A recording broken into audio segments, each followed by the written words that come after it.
En una cálida tarde de primavera en Madrid, las lámparas de araña del restaurante Sobrino de Botín, uno de los más antiguos y lujosos de España, se reflejaban en las copas de cristal y las botellas de vino francés que relucían sobre las mesas cuidadosamente puestas. Javier Montes de la Vega, reconocido empresario y heredero de una de las mayores fortunas inmobiliarias españolas, entró en el comedor acompañado de su nueva novia, Inés Valverde, una mujer deslumbrante de belleza impactante y sonrisa penetrante. Durante años, ella había sido su amante, un secreto guardado con una mezcla de culpa y fascinación, hasta que, hace 6 meses, Javier tomó la decisión definitiva. Puso fin a su matrimonio de más de 20 años con Clara, su fiel esposa y madre de sus 2 hijos, para irse a vivir con Inés, con quien creía que por fin vivía de verdad. Se sentaron en la mejor mesa del comedor, frente al gran ventanal con vistas al centro histórico. Inés lucía un ajustado vestido de seda azul marino, con un escote atrevido y unos pendientes de diamantes que él le había regalado semanas atrás en París. Brindaban con un Chateau Margaux de 1989 cuando ocurrió algo inesperado. Javier, entre risas, echó un vistazo a la entrada del restaurante y sintió que el tiempo se detenía. Clara. Entró con una presencia casi cinematográfica. Su cabello castaño, suelto y perfectamente ondulado, caía sobre un vestido negro impecablemente confeccionado, claramente de alta costura. Alrededor de su cuello, un collar de esmeraldas brillaba como esculpido por la fortuna. Pero lo que más llamó la atención de Javier fue el hombre a su lado. Alto, con el cabello plateado bien peinado, piel bronceada y el porte de alguien acostumbrado a ser el centro de atención. Le tocó suavemente la espalda mientras el maître los acompañaba a la mesa, a pocos metros de la de Javier y Inés. Javier se quedó paralizado. La copa en su mano tembló ligeramente. Inés, que notó la repentina tensión, se giró para ver qué lo distraía y fue entonces cuando ella también vio a Clara. La mirada de Clara se cruzó con la de Javier con naturalidad. Ni rastro de dolor, ni rastro de resentimiento. Solo una leve sonrisa en sus labios y la postura firme de quien sabía exactamente lo que hacía. La nueva pareja se sentó. El hombre junto a Clara era, Javier lo reconoció enseguida, nada menos que Arturo Castellano, un magnate hotelero internacional, propietario de resorts en Dubái, Mónaco y las Maldivas. La presencia de Arturo con Clara era tan absurda como improbable. ¿Cómo, en tan poco tiempo, se había transformado en esta mujer segura y poderosa, bañada en lujo y aparentemente amada por uno de los hombres más influyentes de Europa? Mientras intentaba mantener una conversación con Inés, Javier sintió una inquietud crecer en su pecho. Envidia, arrepentimiento, confusión, todo mezclado. Recordaba a Clara como la mujer que pasaba horas cuidando la casa, los niños, que a menudo posponía sus propios sueños para mantener el hogar en marcha. Recordaba el cansancio en su rostro, la silenciosa soledad, y ahora esa imagen había desaparecido. Ante él estaba una versión de Clara que nunca había conocido, o quizá nunca quiso ver. La cena continuó, pero Javier apenas probó su comida. Intentó disimularlo, intentó parecer indiferente, pero su mirada volvía, de vez en cuando, a Clara y Arturo. Rieron, compartieron vino. En un momento dado, Clara tocó la mano de Arturo con ternura. Fue como una puñalada. Inés, percibiendo la incomodidad, finalmente preguntó, ¿aún sientes algo por ella? Javier no respondió. Apartó la mirada, levantó la copa, pero no brindó. Había un abismo entre el hombre que era y el hombre que de repente se dio cuenta que podría haber sido. Más tarde esa noche, al salir del restaurante, Javier tuvo un impulso. Le dijo a Inés que necesitaba ir al baño, pero salió discretamente por la puerta lateral y se quedó en la acera esperando. Minutos después, vio a Clara y Arturo salir de la mano. Dudó, pero la llamó. «Clara». Se giró con elegancia. Sus ojos se encontraron con los de una conocida lejana. «Javier», dijo con voz tranquila. Arturo la miró con cierta curiosidad. Javier se acercó nervioso. ¿Puedo hablar contigo un momento?» Clara dudó. Miró a Arturo, quien asintió y se apartó para tener privacidad. «Dime, Javier». Estaba perdido. No sabía por dónde empezar. Tantas palabras entrecortadas, tantos años enredados en silencio. Finalmente dijo: «Te ves diferente, radiante». Clara sonrió levemente. «Soy libre, Javier». Esa respuesta lo impactó más que cualquier acusación. Libre. Una palabra que cargaba con un mundo de significado. ¿Cómo pasó esto?», preguntó casi sin voz. Clara miró al cielo un instante, y luego respondió: «Cuando te fuiste pensé que mi mundo se había acabado, pero en realidad ahí empezó». Y entonces dio un paso atrás, se despidió con la mano, y regresó con Arturo, dejando a Javier solo, de pie en la fría acera de la noche madrileña, sintiendo que por primera vez en su vida, quien había quedado atrás era él. Javier se quedó ahí parado varios minutos, observando a Clara y Arturo alejarse lentamente por la calle iluminada, como si fueran parte de un cuadro viviente que ya no podía tocar. Las luces de Madrid parpadeaban a su alrededor, pero todo parecía opaco. El ruido del tráfico, las risas de la gente que salía de los bares, todo se disolvió ante el eco de esa última frase: «Ahí empezó». En los días siguientes, Javier no podía sacársela de la cabeza. Empezó a distraerse en las reuniones, a incumplir plazos y a escribir mal los nombres de clientes que antes se sabía de memoria. Inés, percibiendo la distancia, intentó reconectar, pero él ya no podía fingir. Su presencia, antes emocionante y prometedora, ahora le parecía un incómodo recordatorio de un error de vanidad. Le irritaban las nimiedades, como su forma de hablar de la gente o lo mucho que gastaba en ropa. Lo cierto es que, ahora que tenía todo lo que creía querer, ya no se sentía completo. Una tarde, fue a la vieja casa donde había vivido con Clara y sus hijos. La casa estaba vacía. Los niños, ambos adultos, se habían mudado y Clara había vendido la propiedad poco después de su separación. Se quedó de pie ante la puerta cerrada durante casi una hora, hasta que se acercó un vecino mayor, el señor Ramón, que siempre cuidaba el jardín. «No sabía que aún venías por aquí, Javier». «Y yo tampoco. Solo echaba de menos». Ramón asintió como si comprendiera sin juzgar. «Clara hizo de esta casa un hogar, incluso cuando estabas más ausente que presente». Esa frase le impactó a Javier como una verdad innegable. Le dio las gracias, estrechó la mano de Ramón y se marchó, con un peso aún mayor en el pecho. Esa noche, solo en su lujoso apartamento con vistas a la Gran Vía, abrió una botella de vino y contempló la ciudad. Se sentía completamente vacío.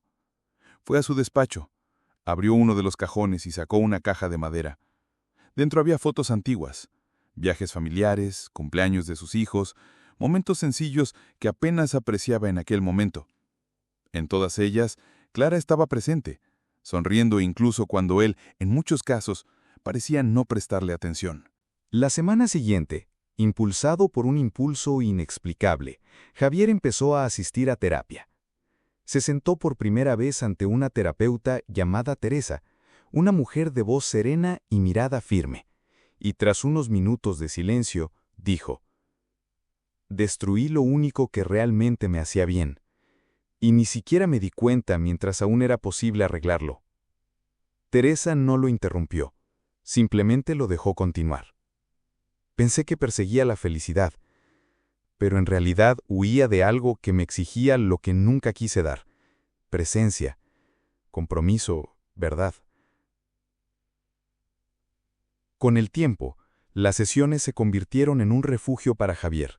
Empezó a hablar de sí mismo, de su infancia marcada por la frialdad de sus padres, de cómo aprendió a medir el valor con números, títulos y logros, y de cómo el amor, para él, siempre había sido una amenaza porque implicaba ceder el control. Mientras tanto, la vida de Clara seguía su propio curso. Ella y Arturo se habían acercado inesperadamente, meses antes de ese reencuentro en el restaurante. Él la conoció en una conferencia sobre emprendimiento femenino en Barcelona, donde Clara hablaba de su trayectoria tras el divorcio.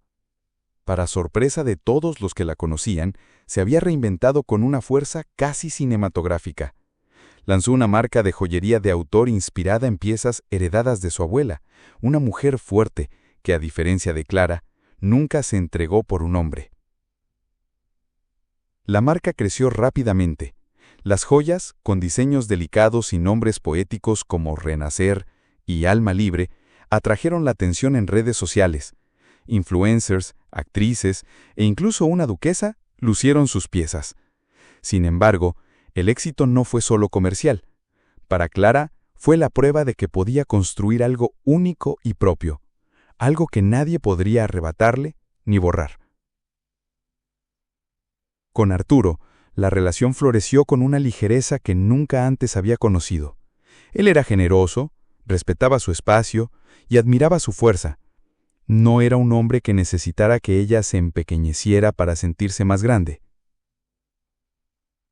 Una tarde, sentada en su nuevo estudio en el barrio de Salamanca, Clara miró una vieja foto de sus hijos cuando aún eran pequeños. Sonrió. La vida había dado giros impensables, pero ahí estaba ella, completa, en el centro de su propia historia. Mientras tanto, Javier, impulsivamente y aún cargado de emoción, escribió una carta. Era larga, manuscrita, como no la había escrito en años. En ella no ofreció disculpas vacías, dijo su verdad, reconoció sus errores, sus ausencias, su arrogancia, y agradeció a Clara, no por haber soportado todo eso, sino por haberse liberado. En la última línea escribió: si algún día, por alguna razón, logras perdonarme, no para devolverme el favor, sino para devolverme la paz de saber que he sido perdonado, te estaré eternamente agradecido. Javier. Dobló la carta con cuidado y la envió a la dirección del estudio. Clara recibió la carta días después. La leyó todo, sin prisas, sentada bajo la luz natural que inundaba la espaciosa y silenciosa habitación. Al terminar, respiró hondo. Una lágrima cayó, no de tristeza, sino de liberación. Guardó la carta en una caja donde guardaba todo lo que le recordaba de dónde venía y lo lejos que había llegado. Y entonces, ese mismo día, ocurrió algo inesperado. Esa tarde, mientras Clara ultimaba los bocetos de una nueva colección inspirada en mujeres que han reiniciado sus vidas tras una pérdida, un asistente entró discretamente en el estudio con un sobre dorado en las manos. «Señora Clara, esto ha llegado para usted. Fue entregado personalmente, sin remitente».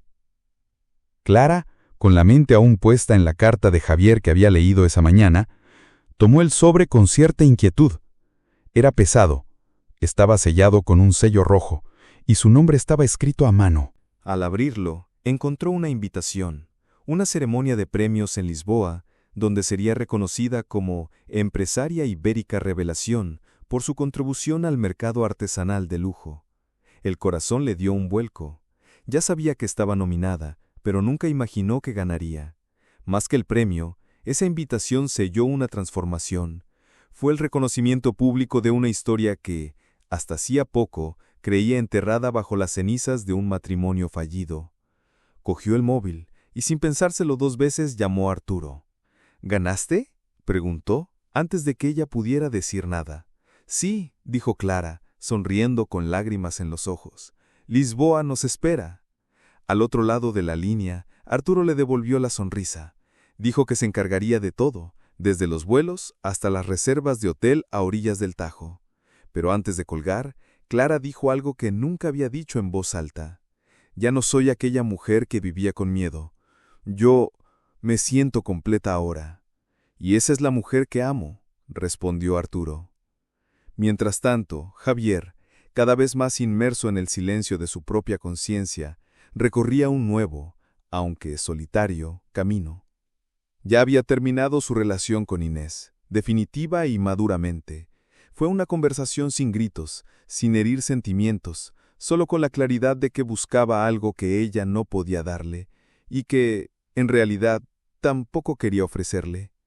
Empezó a dedicarse a un nuevo proyecto, una fundación a nombre de su madre, centrada en apoyar a mujeres que sufrían abuso emocional y económico, algo que antes podría haber llamado caridad para aparentar, pero que ahora provenía de una base legítima.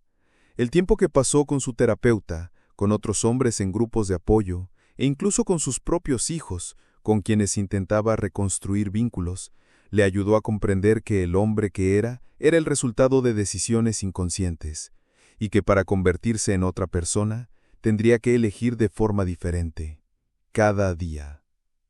El día anterior a la ceremonia de entrega de premios, en Lisboa, Clara se miró en el espejo de su habitación de hotel. Llevaba un elegante traje blanco, con unos pendientes que ella misma había hecho, esmeraldas y oro envejecido, inspirados en los de su abuela. Arturo, ya listo a su lado, la observaba con silenciosa admiración. «¿Estás nerviosa?», preguntó. «Un poco», respondió ella, «pero es diferente a lo que sentía antes. Es un nerviosismo bueno, como si a cada paso reescribiera mi historia con mis propias manos». Arturo le tomó la mano con suavidad. «No estás reescribiendo, estás escribiendo por primera vez, a tu manera». Horas después, al subir al escenario ante un público compuesto por empresarios, artistas, periodistas e inversores, Clara sintió una oleada de calor en el pecho, tomó el micrófono y por un segundo dudó. Luego sonrió. «Durante muchos años fui una mujer invisible, incluso para mí misma, y no lo digo con amargura, lo digo con gratitud, porque incluso lo invisible nos enseña algo. La vida me rompió, pero usé cada pieza para construir algo que nadie más podría arrebatarme». Los aplausos llenaron la sala.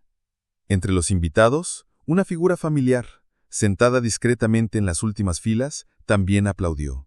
Javier estaba ahí. Había sido invitado como miembro de la asociación patrocinadora, sin saber que ella sería la homenajeada.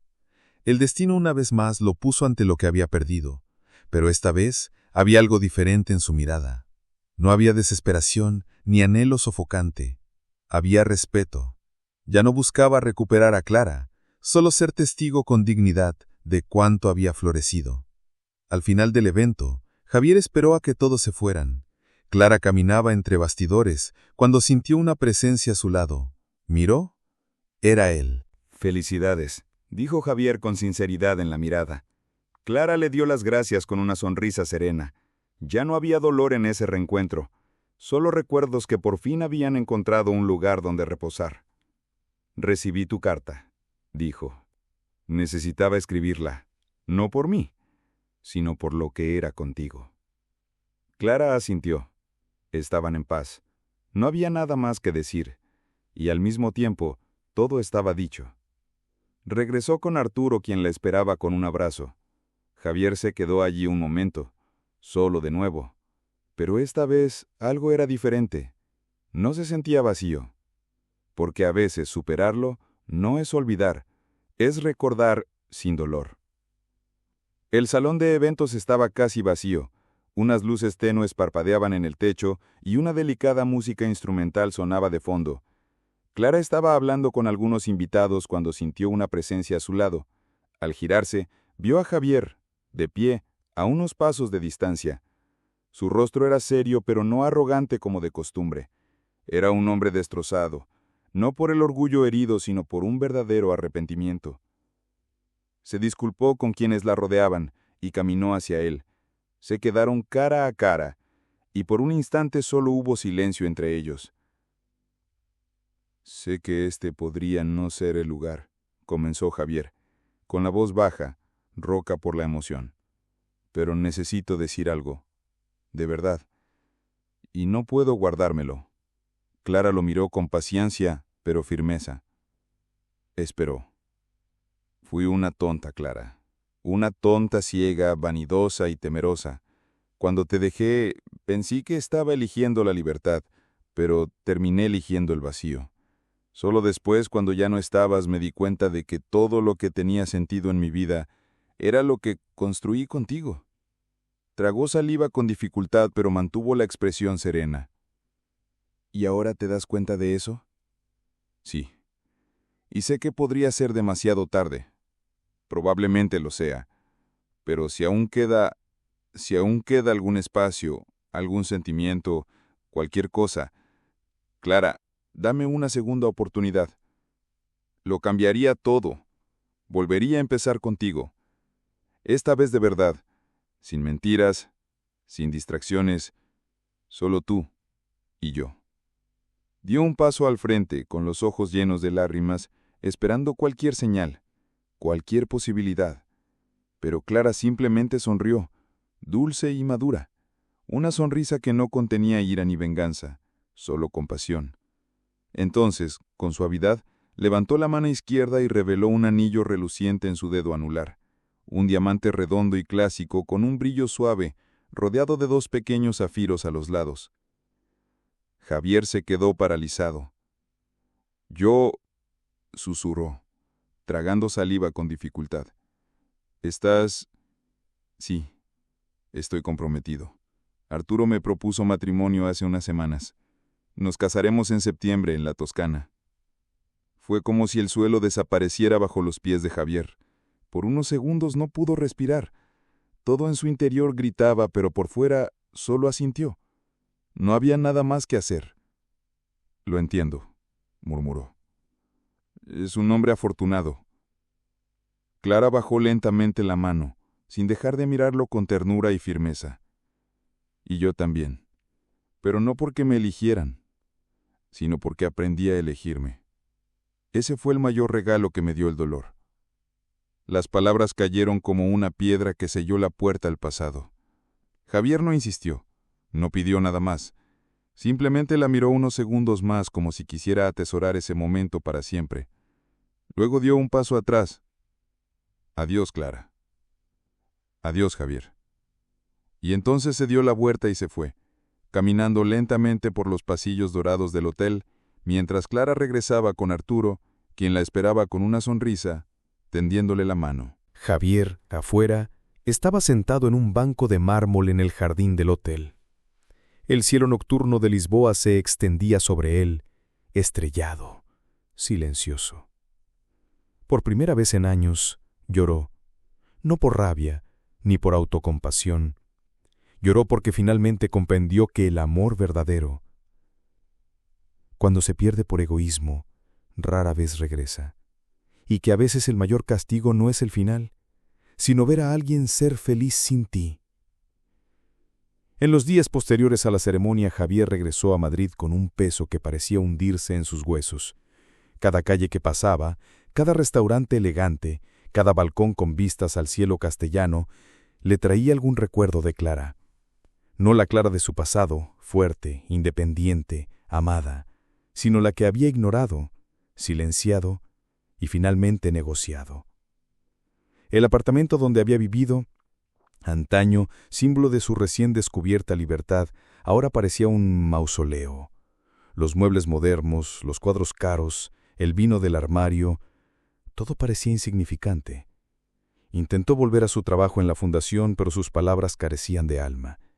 Ya no podía concentrarse en números, reuniones o estrategias. Los días se le hicieron eternos. Por primera vez en su vida, Javier experimentó un silencio verdadero. El que nace de dentro, el que no se rompe con música ni voces. La terapeuta lo notó. Javier, ¿qué sientes ahora mismo? Se tomó un momento para responder. Es como si me estuviera hundiendo. Pero lo peor no es hundirme, es darme cuenta de que nadie me espera para resurgir. ¿Esperabas que Clara lo hiciera? Se quedó sin responder varios segundos. Luego asintió lentamente. Sí. En el fondo, sí. Como un cobarde. Empezó a perder el apetito. Pasaba horas frente al televisor sin ver nada. Lo único que lo impulsaba era la culpa, una culpa tan profunda que a veces lo hacía despertar en mitad de la noche, sudando, reviviendo conversaciones que nunca dijo, escenas que nunca volverían. Una tarde gris, decidió visitar a sus hijos. El mayor Tomás vivía con su esposa en Valencia. Javier llegó sin avisar y su hijo lo recibió con cortesía, pero con la misma distancia que se había extendido entre ellos desde el divorcio. La conversación fue breve, incómoda. Papá, no quiero hacerte daño, pero tienes que entender que muchas cosas han cambiado desde que decidiste irte. Hemos seguido adelante. Lo sé. Solo quería verte, saber si estás bien. Lo estoy. y espero que tú también te quedes. Pero no tiene sentido intentar volver al mismo lugar del que te fuiste, porque ese lugar ya no existe. Javier se lo tragó como quien bebe veneno. Su hija menor, Sofía, ni siquiera quería verlo. Le envió un mensaje cortante. No tengo nada contra él, pero tampoco tengo nada más de qué hablar. Él, que una vez se consideró el hombre capaz de comprar o resolver cualquier cosa con un gesto, ahora experimentaba un exilio emocional. Clara, sus hijos, el respeto de antiguos amigos, todo parecía escapársele entre los dedos como arena mojada. Una noche solo en su habitación oscura, se tumbó en el suelo del salón con una botella de vino barato. Era la primera vez que no abría una de sus marcas permeadas. El sabor ya no importaba. Encendió la televisión instintivamente, sin prestar atención. Estaban emitiendo un programa sobre bodas en el extranjero. El narrador hablaba en voz baja sobre una elegante boda en la Toscana, en una bodega rodeada de campos dorados. Javier se incorporó de repente. El nombre de la bodega le sonaba, la misma que Clara había mencionado días antes en Lisboa. Cambió de canal, pero ya era demasiado tarde. La imagen de Clara con su vestido de novia caminando entre los cipreses junto a Arturo invadió su mente con una fuerza cruel. Empezó a imaginar cada detalle, su sonrisa, los invitados aplaudiendo, sus hijos a su lado riendo, brindando, mirando orgullosos a su madre. Y él solo pensó en subirse a su coche, conducir sin rumbo, desaparecer. Pero donde quiera que fuera, sabía que se llevaría consigo el vacío. En los días siguientes empezó a ser visto vagando por barrios más sencillos, como alguien que buscaba ver la vida de verdad. Incluso habló con personas sin hogar. Escuchó historias de pérdidas mucho mayores que la suya. Fue allí, sentado en una acera cualquiera, donde escuchó algo que lo impactó más que cualquier sesión de terapia. El problema de la gente que lo tiene todo es que tarda demasiado en darse cuenta de lo esencial. Era una frase pronunciada por un anciano, fumando un cigarrillo barato con las manos cubiertas de cicatrices. Javier simplemente asintió. Era cierto. De vuelta en su apartamento, pasó horas mirando una vieja foto en la que Clara aún sonreía a su lado, sin darse cuenta de que ya la había estado engañando. Esa imagen era ahora una especie de castigo diario. No había botón de rebobinar. No había una cura fácil para despertar la conciencia. El dolor de Javier ya no provenía de la ausencia de Clara. Provenía de la más amarga verdad. No había perdido a la mujer de su vida. La había entregado a otro hombre y por puro egoísmo. Y ahora, por mucho que viviera 100 años, jamás podría deshacer lo que había hecho. A la mañana siguiente, el insomnio carcomía a Javier como el óxido carcome el hierro viejo. Sentado en el frío suelo de la sala, con la espalda contra la pared, miró fijamente el apartamento en penumbra, donde la oscuridad parecía reflejar lo que ahora vivía en su interior. Intentó comprender cómo había dejado que las cosas llegaran a ese punto, cómo un hombre que lo tenía todo en sus manos podía destruir tan fácilmente a la única persona que lo amaba de verdad, sin interés, sin exigencias, sin máscaras. Fue entonces cuando los fantasmas empezaron a llegar, uno a uno, en fila. Primero, se encontró de nuevo en ese día de otoño cualquiera cuando Clara, ya con recelo, lo esperaba despierto. Había dicho que se quedaría hasta tarde para una reunión. Llegó a casa oliendo a perfume que no era el suyo, con pintalabios en el cuello y fingiendo cansancio en la mirada. Recordó su mirada. No hubo un grito, solo un silencio que dolió más que cualquier escándalo. Y en el fondo, sabía que ella lo sabía. Pero Clara, ese día, decidió no confrontarlo. Simplemente le preguntó si quería cenar. Era su forma de luchar, seguir preocupándose, incluso cuando le dolía. Otro recuerdo llegó justo después, el de su aniversario de bodas. Clara había organizado una cena sencilla en casa, con flores del jardín y comida que había preparado con cariño. Él llegó tarde, y ni siquiera la miró a los ojos. Pasó la mayor parte del tiempo al teléfono. Ella intentó ocultar su tristeza, sirvió el vino, contó un chiste, pero en el fondo contenía las lágrimas. ¿Y él? Él se sintió avergonzado, avergonzado de su sencillez, avergonzado de su ropa modesta y de su forma de hablar con ternura, como si el mundo todavía fuera un buen lugar. Para entonces él ya salía con mujeres más jóvenes, más maquilladas, más vanidosas. Empezaba a creer que Clara no era suficiente para el hombre en el que creía haberse convertido. Recordó la primera vez que se acostó con Inés. Fue en un viaje de negocios. Clara se quedó en casa con sus hijos enfermos, sin dormir durante 2 noches. Él, en cambio, estaba en un hotel de 5 estrellas en Barcelona, embriagado por la emoción de lo prohibido. Se sentía vivo. Sentía que tenía el control. Al volver a casa, Clara lo abrazó, como si fuera lo único que le impulsaba a seguir adelante. Y él fingió que seguía siendo suyo, aunque ya pertenecía a la mentira. Las traiciones continuaron. En hoteles, coches, eventos. Javier se había vuelto un experto en ocultarlo. Pero lo que no sabía era que Clara lo notaba todo. Veía las miradas desviadas, las disculpas frías, las caricias ausentes, y recogía ese dolor en silencio. Lloró en la ducha, lloró doblando su ropa, lloró abrazada a las almohadas, y aún así se quedó allí. Por amor, por miedo, por la creencia de que él aún podía ser el hombre que una vez fue. Pero entonces llegó el peor momento, la imagen que Javier jamás pudo borrar, el día que Clara lo sorprendió en la cama con Inés. Era un sábado por la tarde. Pensó que Clara estaba con los niños en casa de su madre. Inés aparecía inesperadamente y la llevó al apartamento que mantenía oculto. Pero Clara, por casualidad, había olvidado su billetera y decidió buscarlo. Encontró la dirección entre los papeles y fue allí, desconfiada. Llamó a la puerta. Él tardó un rato en abrir. Estaba desnudo. Inés yacía desnuda en el sofá. Clara no gritó. No rompió nada, simplemente se quedó allí, mirando fijamente la puerta con los ojos abiertos, como si le hubiera dado una bala invisible. Su silencio en ese momento fue un grito ahogado que resonaría para siempre en la mente de Javier. ¿Me estás engañando en una casa que pagaste con nuestro dinero? Intentó murmurar algo, pero ya no había excusas. Inés, a su vez, se vistió rápidamente y se fue sin decir palabra. ¿Y Clara?